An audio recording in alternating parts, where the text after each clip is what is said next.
Good evening. Coming up tonight, South Carolina is another step closer to passing a hate crime bill. Details on its progress. This Earth Day, South Carolina got a lot greener. More on a statewide tree planting effort. And finally, SCDHEC has updated the state's COVID-19 case numbers. What you need to know about the virus in South Carolina. All of that and more tonight on SGTV Nightly News.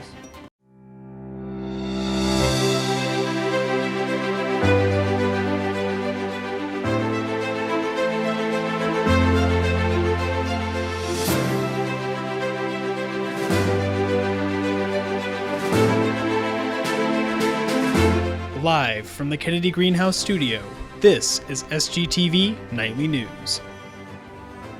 Good evening, Carolina. I'm Lydia Blackstone.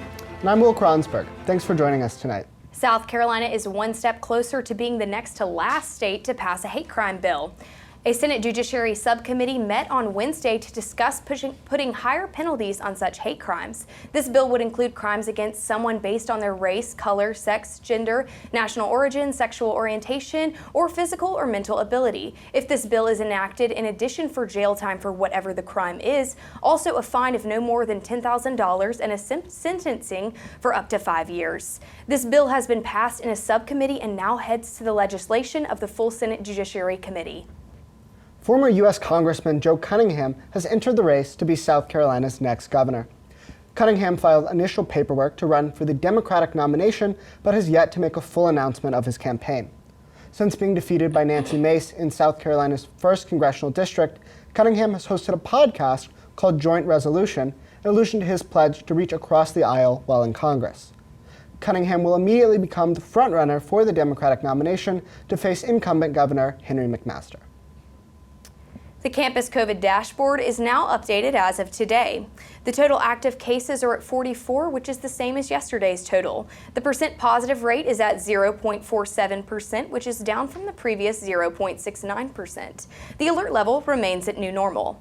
Moving to the state dashboard, the state of South Carolina had 763 new cases, bringing the total to about 571,000. There were also 10 new deaths as of today, bringing the state total to 9,365. This Earth Day, the state of South Carolina got a little bit greener thanks to a huge tree planting effort statewide. The Power Plant project involved more than 120,000 volunteers and 625 partner organizations to plant seeds for 3 million pine trees, making it the largest single-day tree planting event in American history. Tom Mulliken, chairman of the State Floodwater Commission, said the effort served the dual purpose of educating the public and improving water absorption efforts for the often flooded Palmetto State. The seeds were provided by the State Forestry Commission, packed by local inmates, and planted by students throughout the state. And Lydia, I'm so excited about this effort and about Earth Day. How did you celebrate Earth Day today? How did I? Well, I actually went on a little run around campus, all the way to the State House. It was beautiful. Got to be in a little bit of nature today. What about you? I've stayed in a little bit, did some work, but I got to experience nature outside of my dorm and just see the sun shining. It was a little bit breezier today, and I thought it was a great Earth Day. Of course. Well, coming up, Gamecock Baseball plays a massive series this weekend. Find out who is coming to town next. Welcome back, everyone. Baseball begins a big series this weekend against the best team in the nation. Let's check with News 4 sports anchor Wade Rainey to give us the details. Wade? Thanks, Will. The South Carolina baseball team begins a massive weekend series against top-ranked Arkansas tonight, with the 11th-ranked Gamecocks looking to pull off a huge upset. The importance of the series is not lost on the university, as they have doubled Founders Park's capacity for this series while still maintaining social distancing and other COVID regulations. South Carolina is looking to stay hot after sweeping a doubleheader against LSU last Saturday, as perhaps their toughest test yet rolls into Columbia. You can catch tonight's game on the SEC Network, while Friday and Saturday's games will get underway at 7 p.m. and 4 p.m. respectively. Both those games will be televised on SEC Network Plus. Speaking of upsets, the South Carolina women's tennis team pulled off a big one, taking down the 11th-ranked Florida Gators and punching their ticket to the semifinals of the SEC tournament. The Gamecocks only dropped one match, and it was first-semester freshman Allie Grotowski who sealed it, winning the number 5 singles match in the third set, 7-5. The Gamecocks will look to keep their run going tonight as they take on Texas A&M in the semifinals. That's what's happening for Columbia Sports. Back to you, Will. Thank you, Wade. Coming up, running for more than 50 years as this game show is getting a new host. Stick around to find out more. Welcome back, Carolina. This popular sitcom show has a new spin-off series. Here with the details are News 4 entertainment anchors Lindsay and Braden. The popular sitcom How I Met Your Mother is back with a spin-off series that will be premiering on Hulu with 10 episodes. The show's title, yep, you guessed it, is How I Met Your Father. The show will star Hilary Duff, who will also be the executive producer of the series. The series will have a similar plot line to the original series, where Duff's character, Sophie, will be telling her son about how she met his father. How I Met Your Mother ended on CBS back in 2014, so fans are excited to see how good this spin-off really will be. I know my roommates are excited to see. I mean, you're always doubtful when a spin-off comes out, you know? You are. The original, it's hard to top the original when it does so well. And look, if it doesn't have my guy Barney, wait for it, Stinson, I don't know if it's gonna be good. Other news, LeVar Burton, our favorite Reading Rainbow host and chief engineer Geordie LaForge on Star Trek, will now be the guest host of Jeopardy this upcoming summer. This comes after a petition gained over 250,000 signatures from fans who wanted to see the actor host the show. He will now close out season 37 along with 4 other guest hosts. Burton posted on Twitter, "Thank you to all of you for your support. I am overjoyed, excited, and eager to be guest hosting Jeopardy. And I will do my utmost best to live up to the faith that you have in me. You made a difference."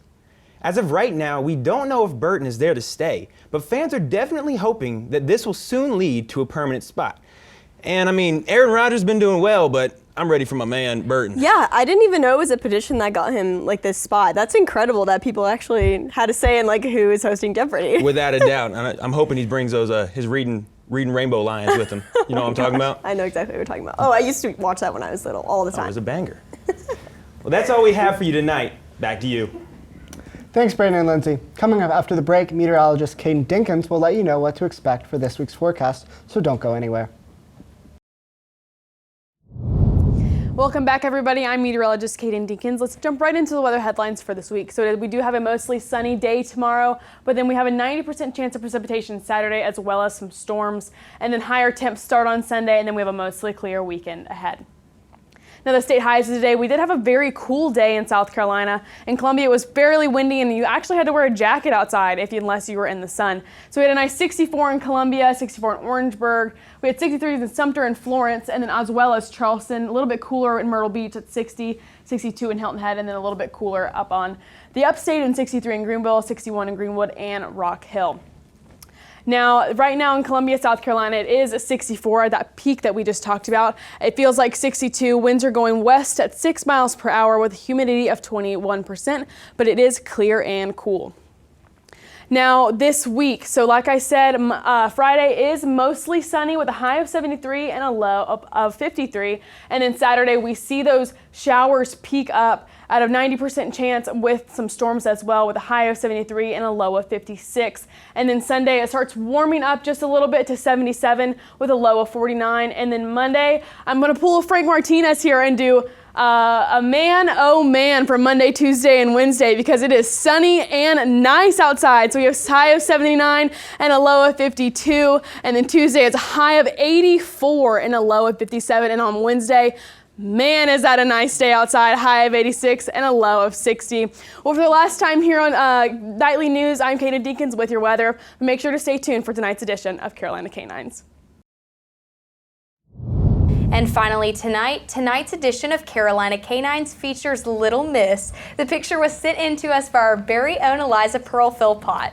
Little Miss loves taking trips to Petco and cuddles with her new family. And in honor of Eliza Pearl not being able to make it to our last show, we have to show her new dog. She got it yesterday. Absolutely, and a really cute dog. And I'm sad that Carolina Canines is coming to an end this semester. It is, but at least we end with a Shih Tzu. I have a Shih Tzu, love a Shih Tzu, precious. So precious. So cute. So cute. Well, that is all we have for tonight's edition of SGTV Nightly News. Be sure to follow us on Instagram, Twitter, and Facebook at SGTV at USC. To keep up with all of our content, be also sure to visit us online at sgtvonline.com. For SGTV Nightly News, I'm Lydia Blackstone. And I'm Will Kronsberg. From all of us here at SGTV, have a great night, Carolina, forever to be.